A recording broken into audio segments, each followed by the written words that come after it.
publishing something like that, I might as well retire. I'd be finished.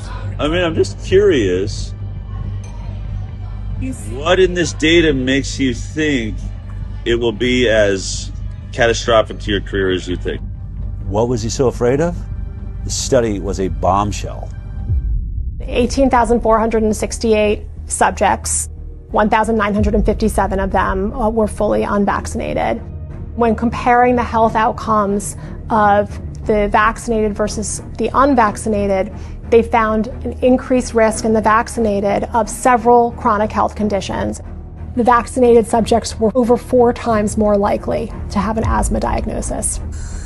4.29 times in the adjusted. And that seems, I've looked at a lot of studies, that's 3.26 to 5.65. They also found 3 times the risk for atopic diseases, which is kind of a subset of allergic diseases.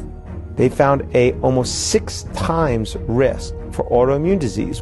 The autoimmune diseases this paper looked at include thrombocytopenic purpura, rheumatoid arthritis, SLE, systemic lupus erythematosus, MS, multiple sclerosis, and Guillain-Barré syndrome. They mentioned there are over 80 different autoimmune diseases, and what their data showed for autoimmunity, 6 times increase in those who got vaccines when compared to the unvaccinated. Which is staggering, because autoimmune disorders really represent significant morbidity and health costs and suffering, accrued over a lifetime.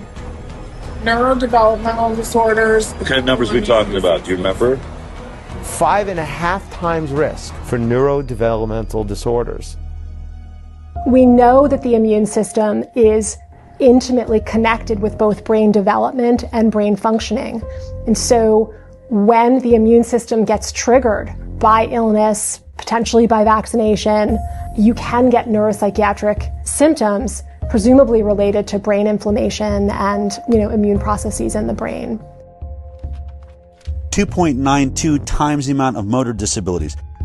4.47 times the amount of speech disorders in the vaccinated compared to the unvaccinated. 3 times the rate of developmental delay. They found the same things I found related to allergy and autoimmunity. Also, 6 times more acute and chronic ear infections.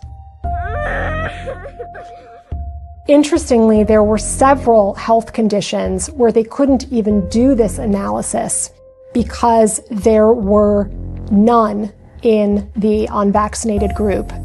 The way that the mathematical formulas work, you can't have a 0 in any one group and be able to compare risk. For example, there were 262 children who had ADHD in the vaccinated group. Amongst the unvaccinated group, there were 0 cases of ADHD. 0. These ones are just mind-boggling. These conditions were not found at all in almost 2,000 unvaccinated kids. 0 brain dysfunction, 0 diabetes, 0 behavioral problems, 0 learning disabilities, 0 intellectual disabilities, 0 tics, and 0 other psychological disabilities in the unvaccinated.